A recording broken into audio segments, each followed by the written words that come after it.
बोलो जयकारा बोल मेरे श्री गुरु महाराज की जय। श्री सद्गुरुदेव भगवान की जय। गुरुमुखो, ईमानदारी से कमाया हुआ धन अगर किसी पुण्य काम में लगाया जाए तो वही माना जाता है। अगर किसी को सताकर बेईमानी का धन अगर किसी पुण्य काम में लगाया जाए तो वो व्यर्थ ही जाएगा।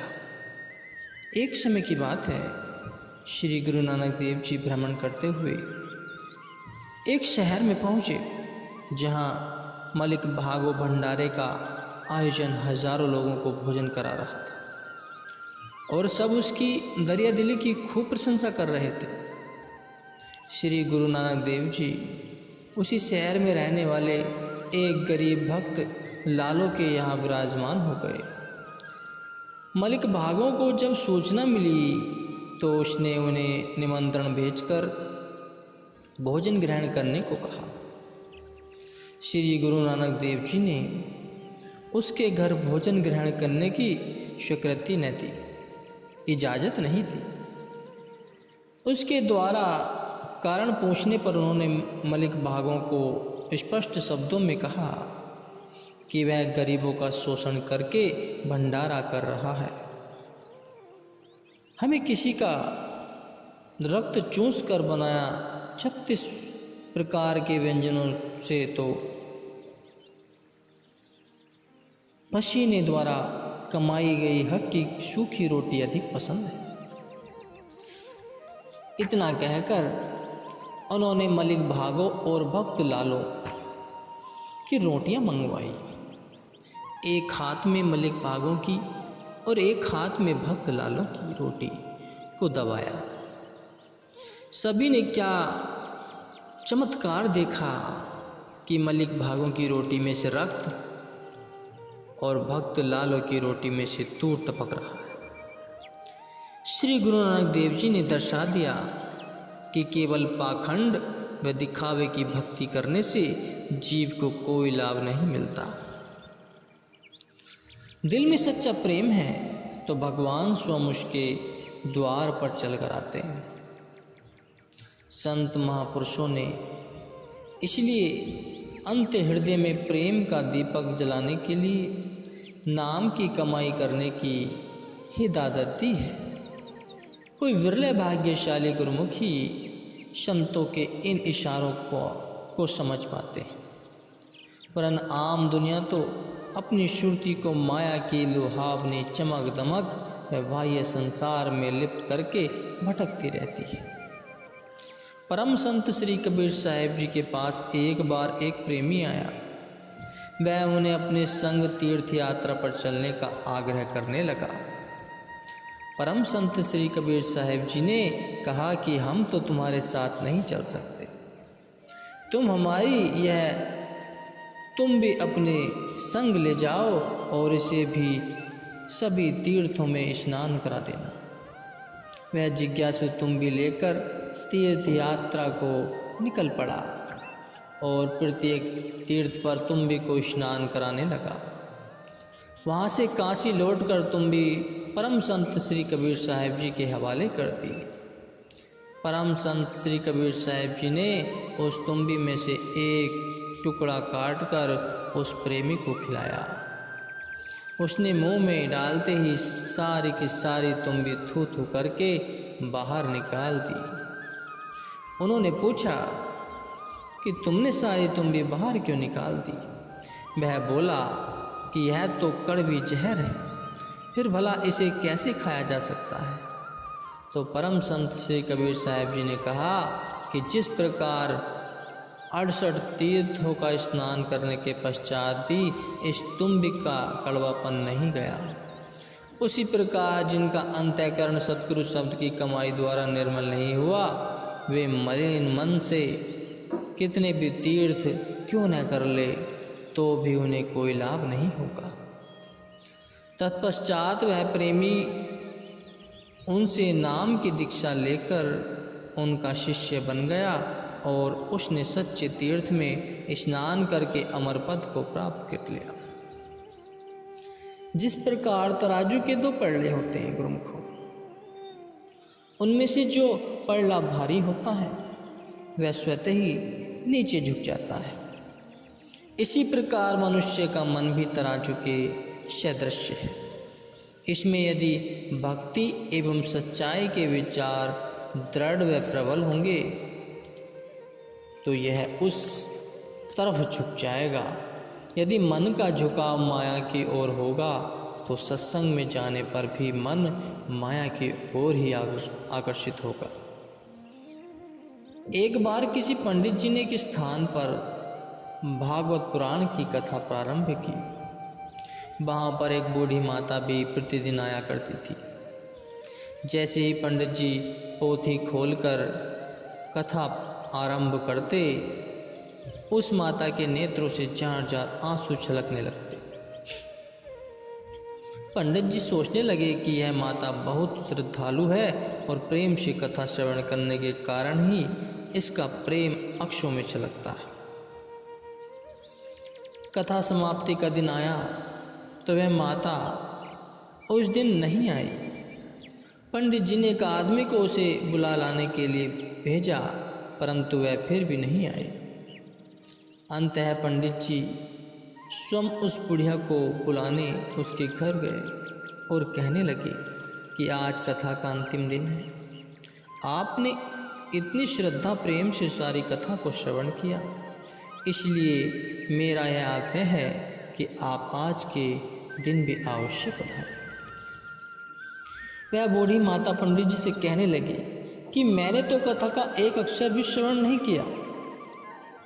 पंडित जी विस्मित हो पूछने लगे कि फिर कथा आरंभ होते ही आपकी आंखों से अक्षरों की अविरल धारा क्यों बहने लगती थी?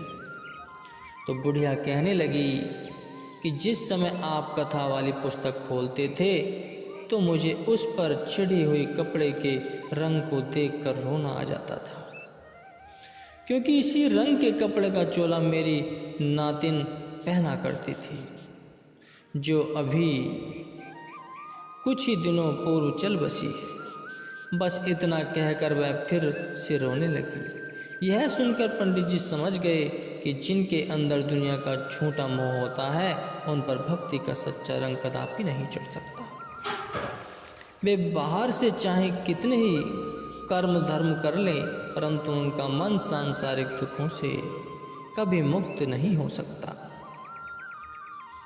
संत सद्गुरु सहदेव जीव से जीव के मन की ही मांग करते हैं। मन को सद्गुरु को अर्पण करने से ही इस पर नाम और भक्ति का रंग चढ़ जाता है।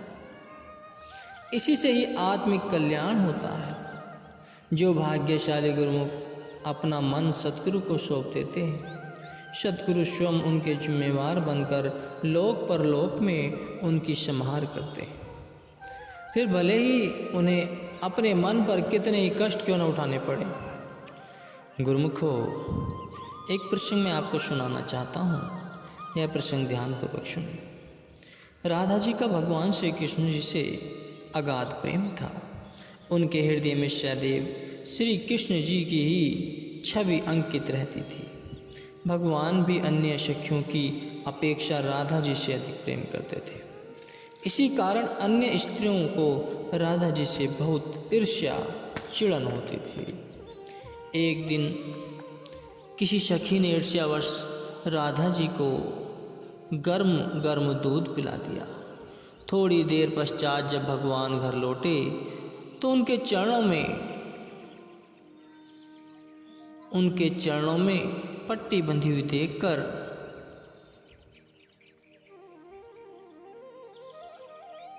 उस सखी ने पूछा कि आपके सिर चरणों में अचानक क्या हो गया?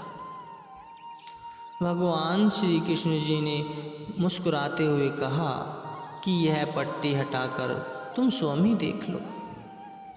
उस सखी ने जैसे ही पट्टी हटाई तो क्या देखा कि भगवान के चरणों में छाले पड़े हुए। आश्चर्यचकित हो वह पूछने लगी कि यह सब कैसे हो गया। तो भगवान श्री कृष्ण जी ने कहा कि यह सब तुम्हारे ही कारण हुआ है। यह सुनकर वह सखी अचंभित रह गई और कहने लगी, मैं तो भला आपको यह कष्ट कैसे दे सकती हूँ। भगवान ने कहा, तुमने राधा को जो गर्म गर्म दूध पिलाया वह मेरे पाँव पर आन पड़ा है। राधा की रग रग में मेरा वास है। वह हर समय मेरे ही चरणों के ध्यान में निमग्न रहती है, इसलिए मेरे चरणों में छाले पड़ गए। राधा जी के प्रेम की पराकाष्ठ को जानकर वह सखी बहुत लज्जित हुई। वह भगवान से क्षमा याचना करने लगी कि स्वामी साहेब जी मुझे क्षमा कीजिए। प्रभु तो बहुत दयालु हैं, वे तो क्षमा कर ही देते, और उन्होंने उन्हें क्षमा कर दिया। एक बार भगवान श्री रामचंद्र जी के अनन्य सेवक हनुमान जी आठों पहर भगवान के ध्यान में निमग्न रहते थे।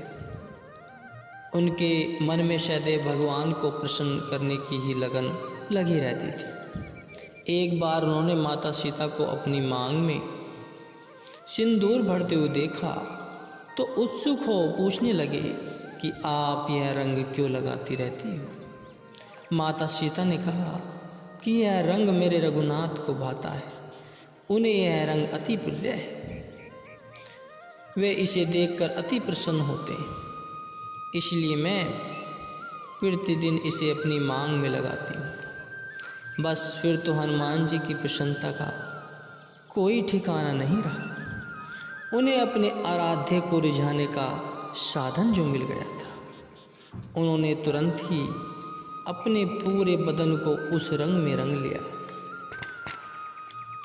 आकर जब श्री चरणों में उपस्थित हुए तो भगवान श्री रामचंद्र जी ने उन्हें इस भेष में देखकर आश्चर्यचकित हो पूछने लगे कि आज आपने यह ऐसा रूप क्यों बनाया है।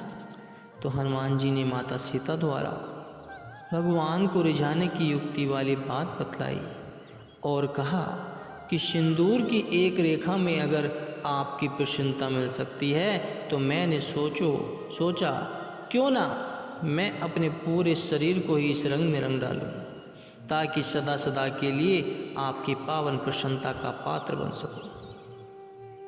भगवान उनके हृदय की सरलता एवं अपार प्रेम पर अति प्रसन्न हुए।